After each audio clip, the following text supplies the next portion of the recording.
very warm welcome to Bharata First. You're watching UPSC Corner. I'm Rausan Pereira. First, let me inform you about Bharata First Knowledge Center, an initiative that will help each one of you and transform the way you learn. We have started international relations and Indian art and culture classes, and they've had a phenomenal response. All those who have been part of the Knowledge Center have had a great time. You too can be a part of this journey. Go to our website, kc.bharatafirst.com, for more details and register now.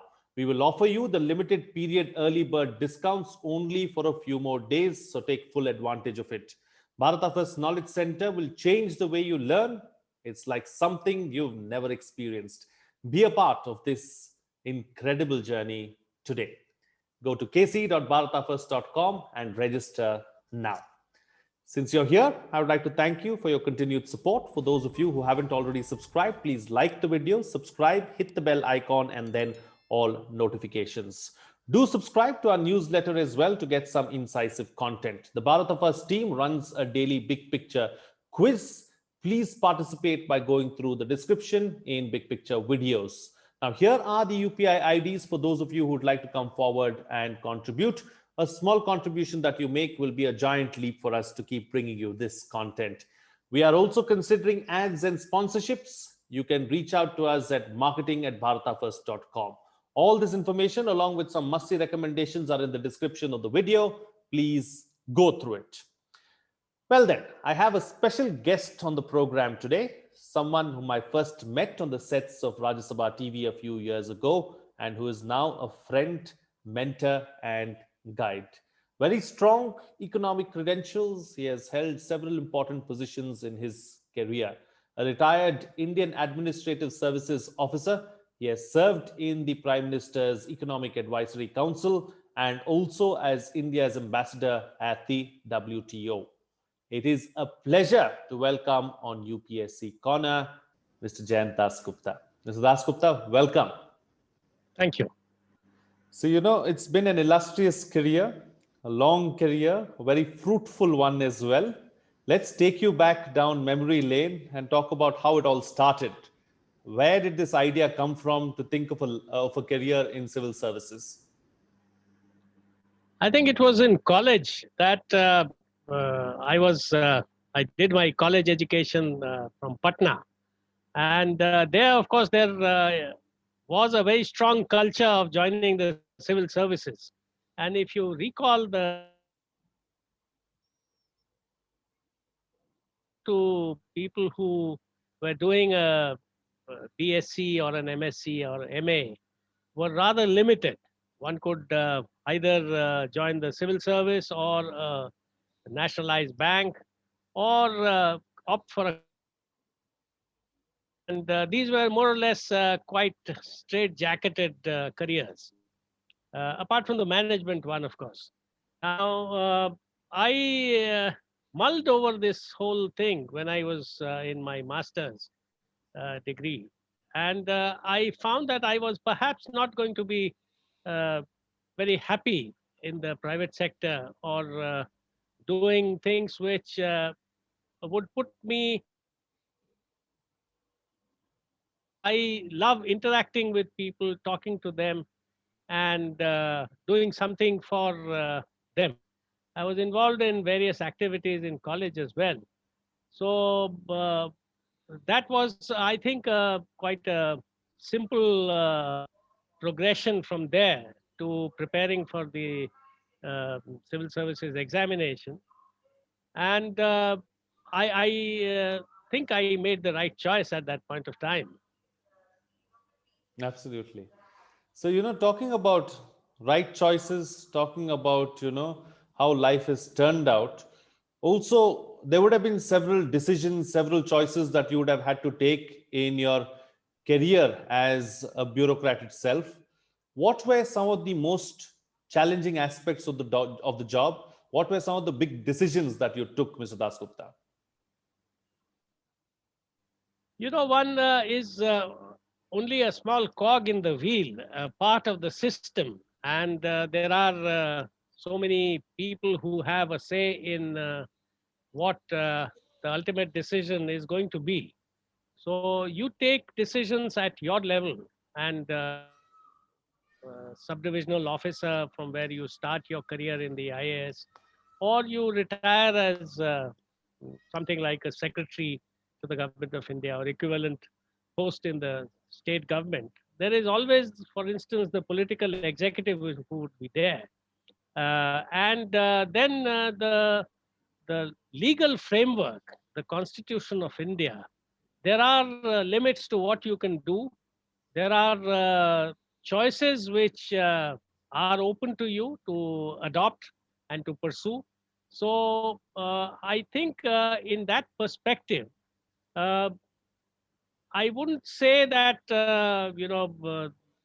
very major decisions were taken by me at any point of time, but there were decisions which involved the happiness of people, especially when I was in the field in serving in various places in Bihar.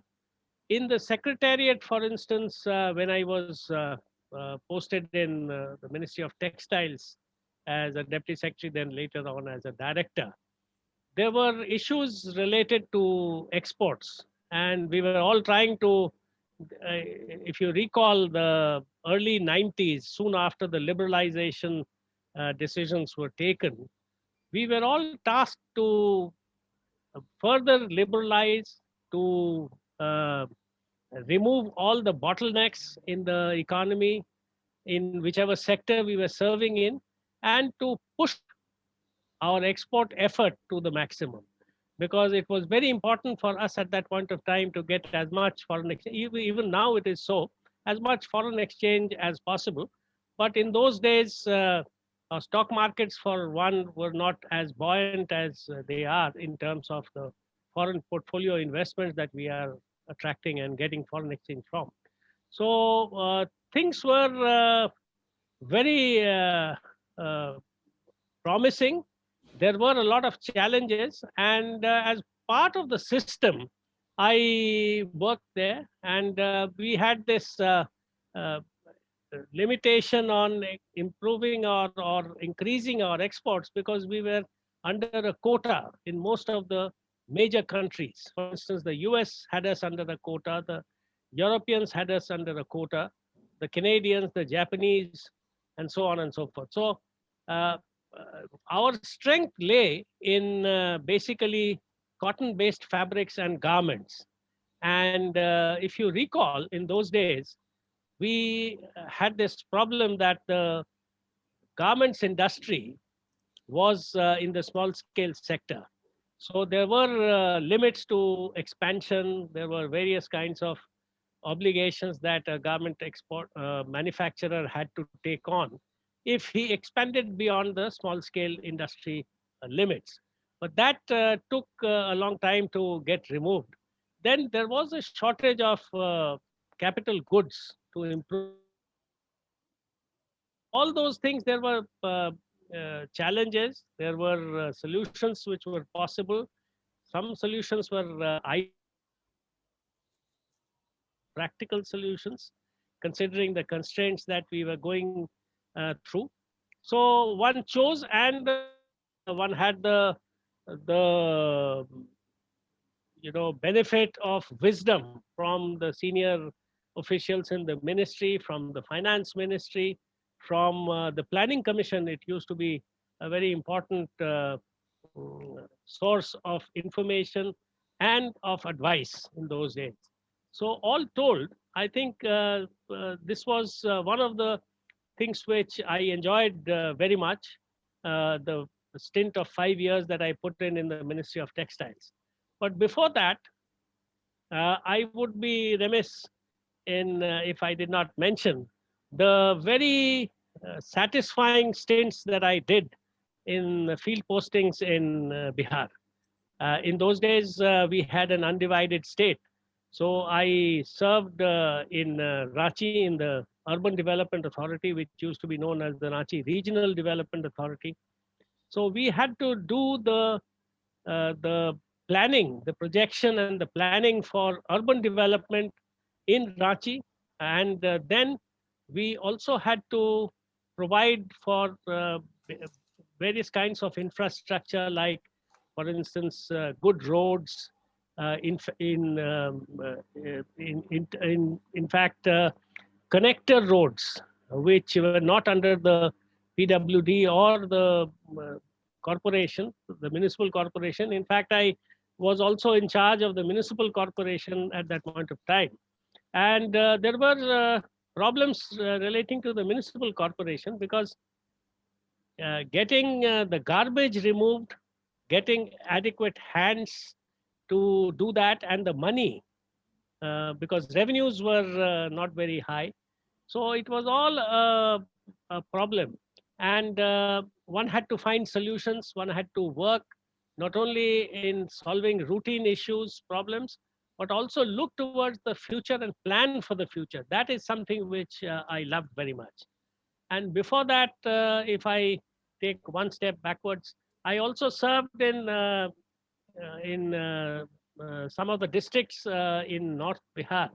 And one of the things which I still recall was the breaching of an embankment by the Kosi River and massive flooding in one of the districts. And it was, on one side of the river, we had Nepal. There was a barrage which was actually in Nepalese territory. But if you cross the barrage and then a part of Nepalese territory, then again your district started. So we were located on both sides of the district, and there was devastation. Relief was very difficult to provide to the people who were affected, because a lot of people were living in the middle of the river, because it used to dry up during the summer months, and people would live there. But when the water level rose, they would come to either side of the river on the embankments. But because of this breach which took place quite early on in during the monsoons, people were caught unprepared. So, of course, there weren't too many casualties, but there was devastation all around. And then I recall my even earlier days when I was posted in a Naxalite infested district. And there we were told by the police colleagues that one should go out after announcing one's decision to visit various places, areas, schemes, etc. If one had to visit, it had to be done all of a sudden without adequate information, going down, so that the Naxalites couldn't corner you or take you hostage. So there were various kinds of experiences, but they were all part of life, and I really enjoyed working with the people, doing things with my own hands, and seeing my decisions or efforts being rewarded by the smiles on the faces of people who benefited as a result. Can bureaucrats continue to do that even today, Mr. Dasgupta? Are those opportunities still there to help the people, to serve the people, to work towards upliftment? Yes, I most certainly believe that those opportunities are still there, in fact, in a much greater measure than were there in our days. Because for one thing, communications have become much better. If you had to communicate with a block development officer, you had to rely on the old landline and through the operator, because STD also would not function in many cases. And then roads were not in the same state as they are now. Of course, even now they are not in an ideal state, but much, much better to what was there in those days. And the third thing is that there is so much of do good things for the people, because the welfare activities, if you take them under one large umbrella, they themselves have expanded. We had a small program even in those days for providing housing to the underprivileged. But because it was a central scheme and there were various kinds of restrictions, one had to look around for a fresh plot of land which had not been built upon, government land at that. And that led to, I think, in retrospect, a lot of failures, because you built the houses, you allotted them to people, people just wouldn't move there. because they were quite a distance away from their places of work. And they were, in deserted locations also in some cases. So later on, it underwent a change. And now Awas Yojana, as it is now being implemented both in the rural areas as well as in the urban areas, it is basically about making improvements in the home that a person occupies and making it a modern amenity with, let's say, the toilet being there, drinking water if possible, piped water supply being there, pakka road connecting to the area.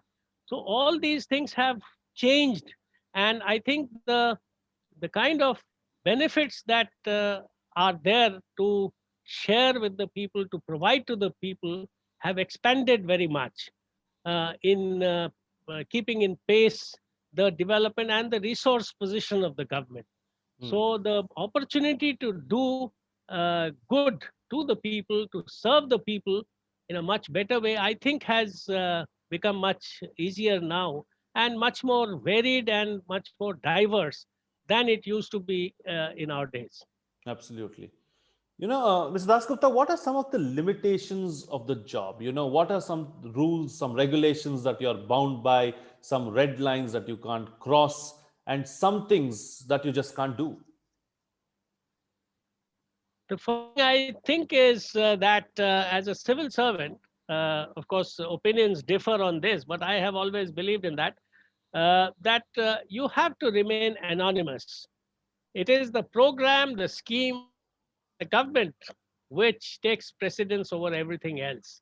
You, as an individual, must take the second, third, or even in the more backward row. So your name should not appear anywhere. And two, and accessible to people, especially the poorer people.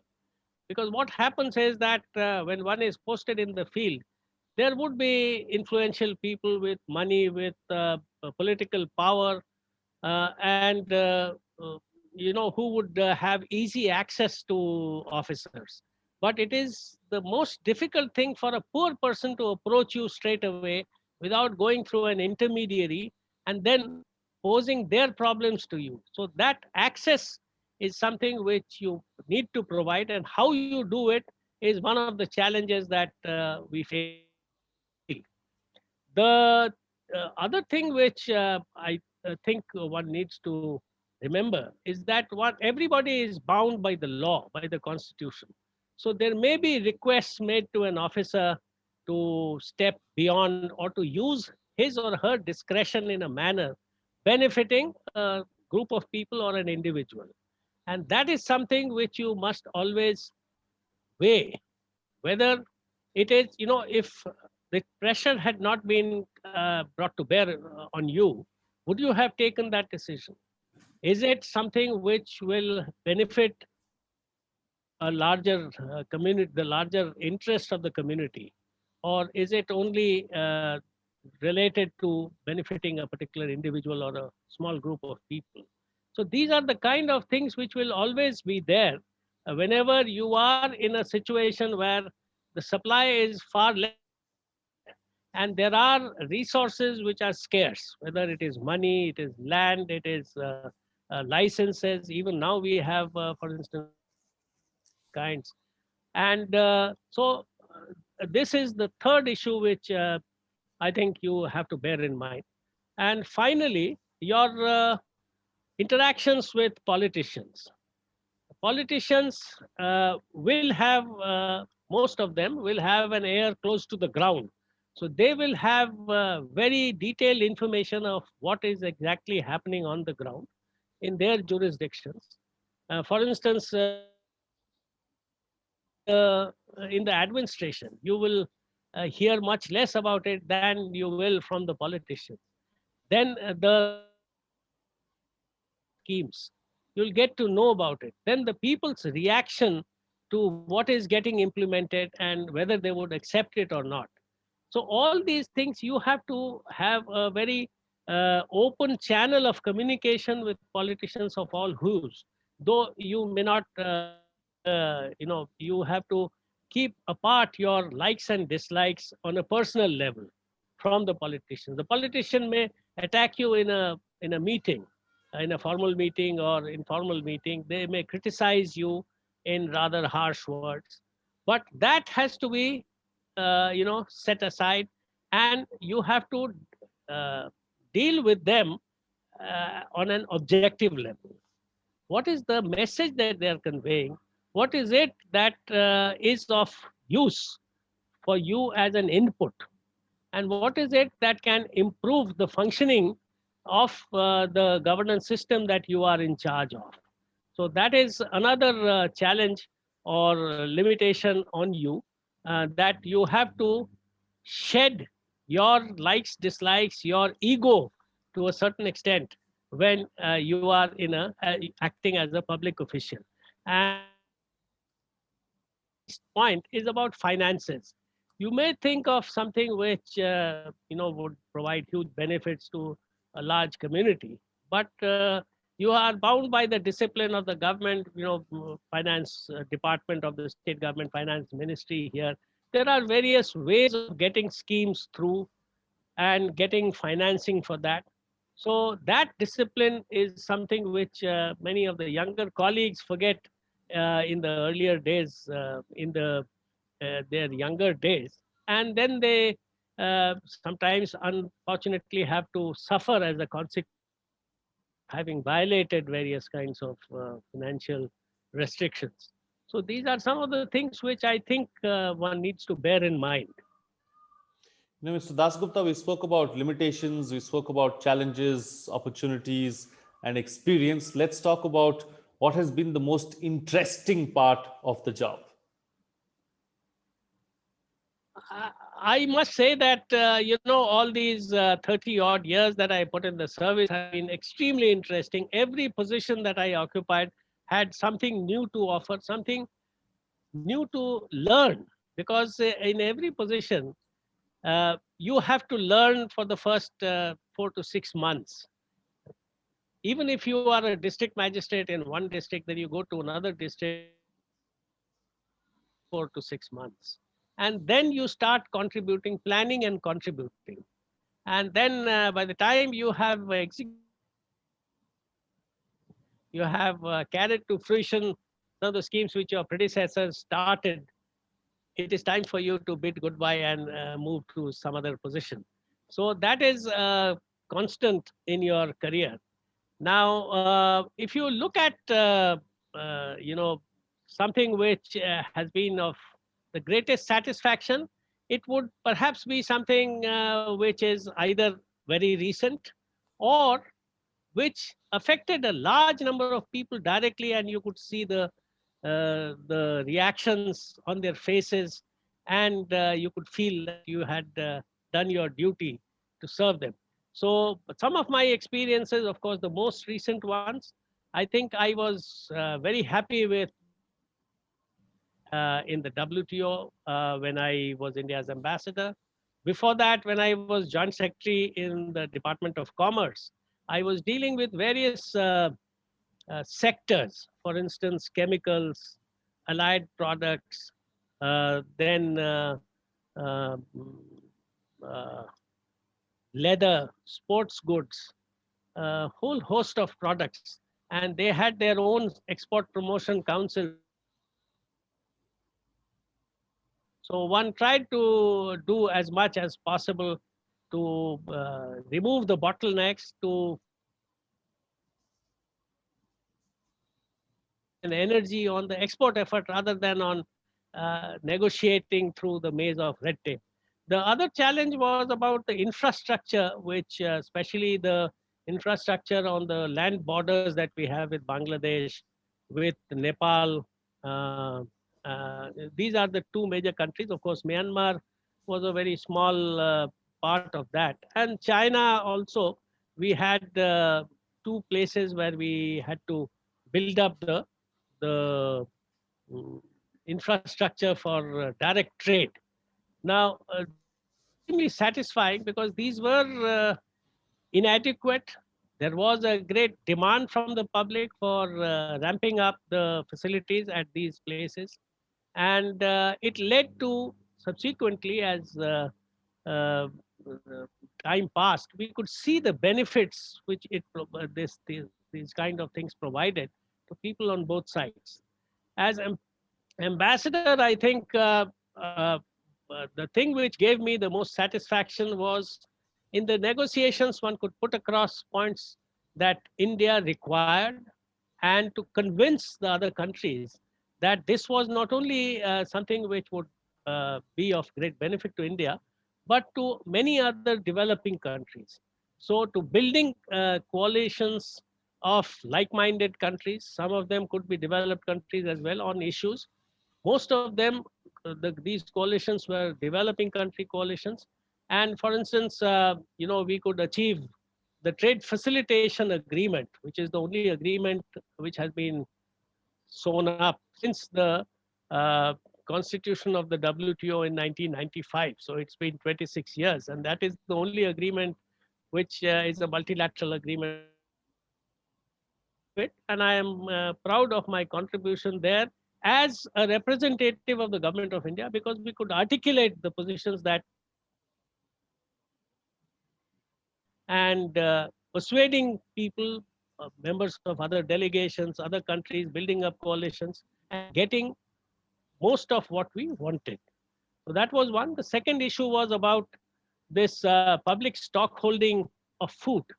And we would have been perhaps in greater trouble at the WTO if we had not had this major decision taken in the 2013 ministerial meeting at Bali. And there also it was a collective effort uh, guided by our directions from Delhi. But we had to do the local work, the leg work, and I think we succeeded in that. So these were two of the things of recent origin which gave me a lot of satisfaction. In the field postings, I think there were too many events, too many things, too many small things which gave me a lot of satisfaction and happiness. So they are too difficult, may not be, too easy to recall and recount in this short interview.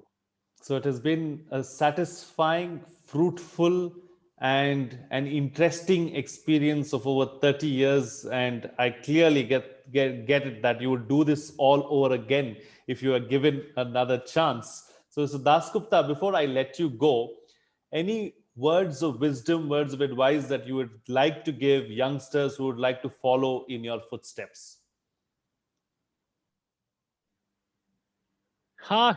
It's a very difficult thing, to give advice because the youngsters of today who are joining the service, they face a new set of challenges. Some of them are, of course, familiar challenges which we also faced and our predecessors also faced 50 years ago.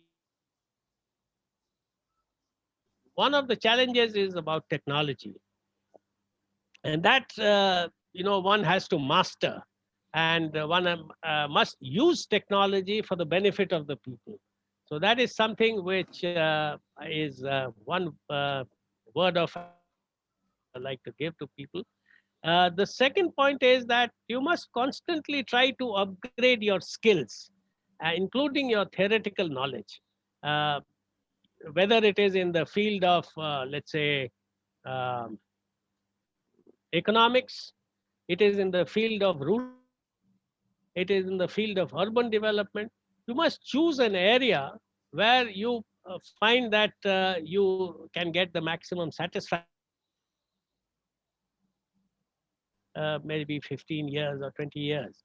So you must try to specialize in some field. Of course, there are problems about your postings. They may not follow your choice of a field to specialize in. So that is the second thing. And the third thing is about, of course, again, I would say it is something from personal experience. You should always consider yourself as somebody who's been chosen from amongst a very large number of people by, I would say, a set of coincidences. If you have done well in academics, it is not entirely. It is based on the kind of environment that has been provided by your family, where you were born, the schools and colleges that you went to, your friends, your teachers, very importantly.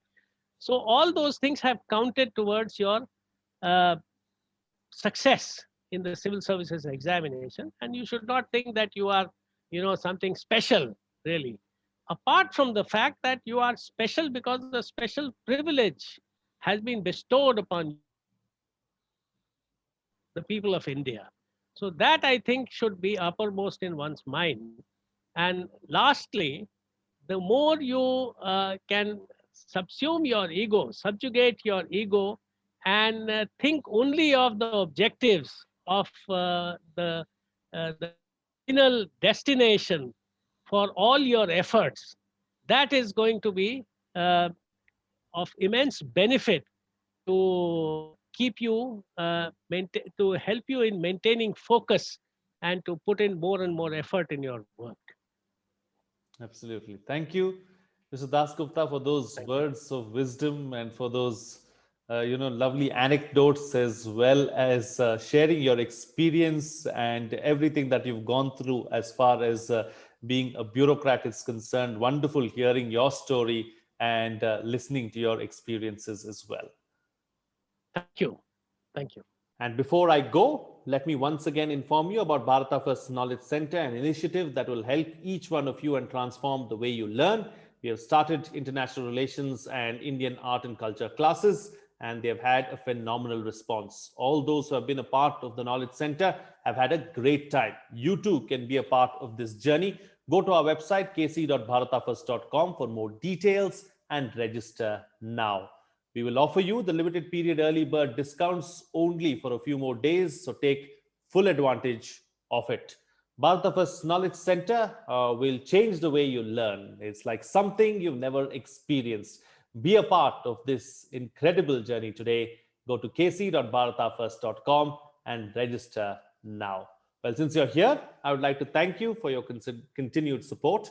And for those of you who haven't already subscribed, please like the video, subscribe, hit the bell icon, and then all notifications.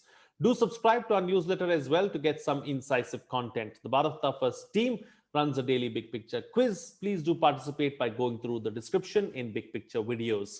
Here are the UPI IDs for those of you who would like to come forward and contribute. A small contribution that you make will be a giant leap for us to keep bringing you this content. We are also considering ads and sponsorships. You can reach us at marketing@bharatafirst.com. All this information, along with some must-see recommendations, are in the description of the video. Please go through it. That's it from me. See you again next time.